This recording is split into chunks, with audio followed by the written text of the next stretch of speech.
ஹர ஹர சங்கர ஜய ஜய சங்கர ஹர ஹர சங்கர ஜய ஜய. கணவன் மனைவி இடையே புரிதல் என்பது மிக அவசியமாகும். இந்த புரிதல் விட்டு கொடுத்தல் பொறுமை இல்லாத காரணத்தால் சிறு பிரச்சனைக்கு கூட குடும்பமே சிதைந்து போகும் நிலை ஏற்படுகிறது. ஈகோ காரணமாக சரியான புரிதல் இல்லாததால் பிரிந்து வாழும் கணவன் மனைவி மீண்டும் ஒன்று சேர்ந்து வாழ்வதற்கு சில எளிய பரிகாரங்களை நம்பிக்கையுடன் செய்தாலே மாற்றங்கள் ஏற்படும்.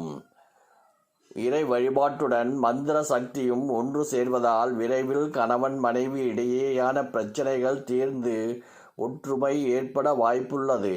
இந்த எளிய பரிகாரங்கள் கணவன் மனைவி ஒற்றுமையுடன் வாழ்க்கையிலும் குடும்பத்திலும் உள்ள தீயவற்றை அழித்து பல நன்மைகளை கொண்டு வந்து சேர்க்கும்.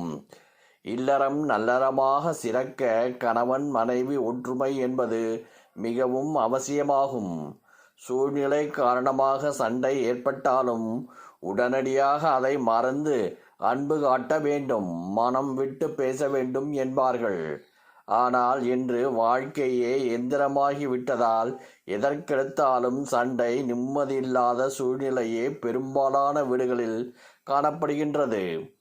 பல வீடுகளில் வெளி உலகத்திற்காக ஒரே வீட்டில் வாழ்பவர்கள் இருக்கின்றனர். பலர் சிறிய பிரச்சனைகளுக்கு கூட சகிப்புத்தன்மை இல்லாததால் கோபம் கொண்டு பிரிய வேண்டும் என முடிவெடுத்து கோர்ட்டுக்கு போய் விவாகரத்து கேட்டு நிற்கின்றார்கள். பலர் பிரியலாம் என்ற மனநிலை இருக்கலாம். எப்படி இருந்தாலும் கணவன் மனைவி சண்டை போட்டுக்கொண்டு நிம்மதி இல்லாமல் இருக்கும் நிலையே காணப்படுகின்றது. இப்படி கணவன் மனைவி சண்டை பிரச்சனை பிரிந்த கணவன் மனைவி ஒன்று சேர சில எளிய பரிகாரங்கள் வீட்டிலேயே செய்யலாம்.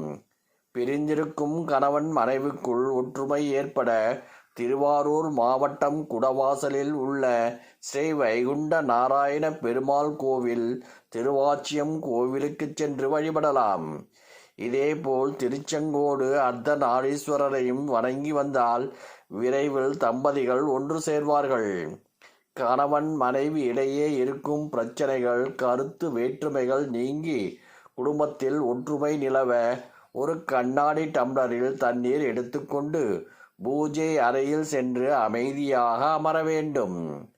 27 மிளகு, 27 கல் உப்புகளை எண்ணி எடுத்துக்கொள்ள வேண்டும். கணவன் மனைவிக்குள் இருக்கும் பிரச்சனை தீர்ந்து மகிழ்ச்சியான வாழ்க்கை அமைய வேண்டும் என வேண்டிக்கொண்டு முதலில் ஒவ்வொரு உப்பாக தண்ணீருக்குள் போட வேண்டும். பிறகு மிளகுகளை ஒவ்வொன்றாக போட வேண்டும். இவற்றை போட்டு முடித்ததும் நன்றாக வேண்டிக்கொண்டு இந்த தண்ணீரை ஆறு, குளம் அவற்றிலோ அல்லது கால்படாத இடத்திலோ சேர்த்து விடலாம். இவ்வாறு தொடர்ந்து செய்து வந்தால் விரைவில் கணவன் மனைவிக்குள் ஒற்றுமை ஏற்படும். கல்லுப்பு மற்றும் மிளகிற்கு வீட்டில் சூழ்ந்திருக்கும் எதிர்மறை ஆற்றல்கள் மறைந்து தெய்வ ஆற்றல் பரவத் துவங்கும். கண் திருஷ்டி போன்றவைகளும் இதனால் விலகிவிடும். சுந்தரகாண்டம். கணவன் மனைவி ஒற்றுமை ஏற்பட தினமும் சுந்தரகாண்டம் பாராயணம் செய்யலாம்.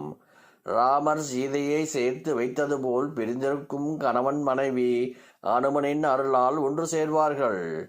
கீழ்கண்ட மந்திரங்களை காலை மாலையில் குளித்துவிட்டு 11 முறை பாராயணம் செய்தால் நல்ல மாற்றம் ஏற்படும்.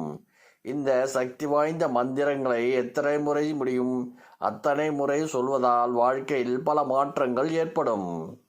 ராமாய ராமபத்ராய ராமச்சந்திராய வேதசே ரகுநந்தாய நாதாய சீதாய கதையே நமக.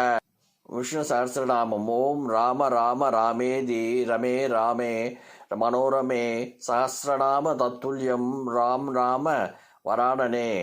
அர்த்தநாரீஸ்வர மந்திரம். ஓம் ஹீம் சூம் சஹ அர்த்தநாரீஸ்வர ரூபே ஹரிம் ஸ்வாஹா.